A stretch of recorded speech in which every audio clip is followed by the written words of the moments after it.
The Ten Commandments in Exodus chapter 20. These are the Ten Commandments of Moses. If you keep these commands, you shall live. For God spake all these things, saying, I am the Lord God, which have brought thee out of the land of Egypt, out of the house of bondage. Thou shalt have no other gods before me. Thou shalt not make unto thee any graven image, nor any likeness of anything that is in heaven above, or that is in the earth beneath, or that is in the water under the earth.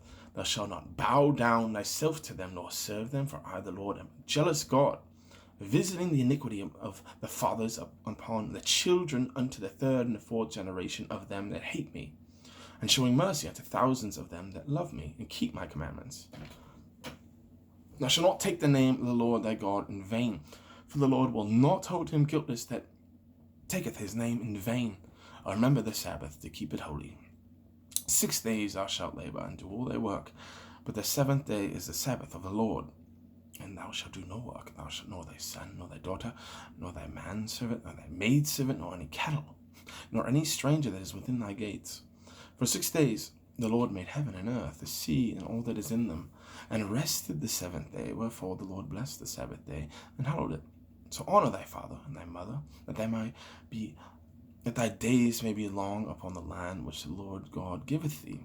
Thou shalt not kill, thou shalt not commit adultery, thou shalt not steal, thou shalt not bear false witness against thy neighbor, thou shalt not covet thou shalt not covet thy neighbor's house, thou shalt not covet thy neighbor's wife, nor his manservant, nor his maidservant, nor his ox, nor his ass, nor anything that belongeth to thy neighbor. All right, those are the 10 commands. Are some parables of Jesus.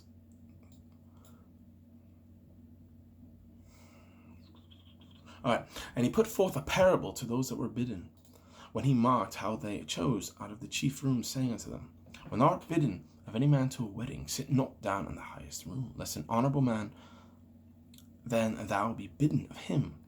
He that be bade thee, and him that come and say to thee, Give this man place, and thou begin with shame to take the lowest room.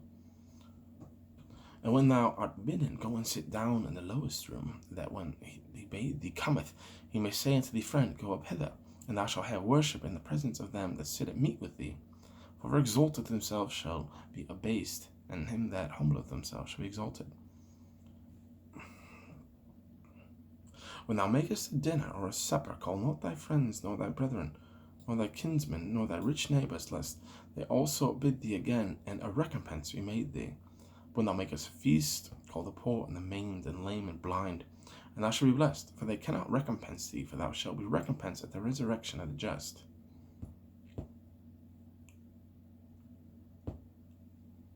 Now, a certain man made a great supper, and bade many, and sent his servant at supper time to say to them that were bidden, Come, for all things are now ready. And they all, with one consent, began to make excuse. The first said unto him, I have bought a piece of ground, and I must needs go and see it. I pray thee, have me excused. Another said, I have bought 5 yokes of oxen, and I go to prove them. May have me excused. Another said, I have married a wife, therefore I cannot come. So that servant came and shewed his lord these things. And the servant of his house, being angry, said to his servant, Go out quickly into the streets and lanes of the city, bring in thither the poor, and the maimed, and the halt, and the blind.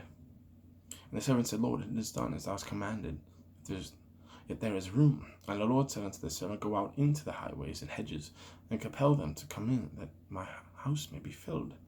For I say unto you that none of those men which were bidden shall taste of my supper. And they went. Now, if any man come to me and hate not his father, and his mother, and wife, children, and brother, and sisters, yea, and also his own life, he cannot be my disciple. Whoever doth not bear his cross and come after me cannot be my disciple.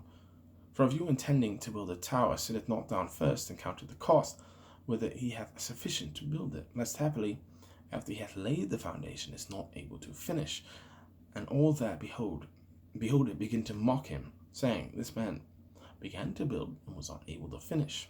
Now, what king going to make war against another king sitteth not down first and consulteth whether he be able with 10,000 to meet that cometh against him with 20,000? Or else, where the other is not yet a great way off, he sendeth an ambassage and desireth conditions of peace. So likewise, when he be of you that forsaketh not all he hath, he cannot be my disciple. Now salt is good, but if salt has lost its savour, wherewith shall it be salted? Neither is it fit for the land, nor for the dunghill, but is cast out. He that there is, doesn't matter.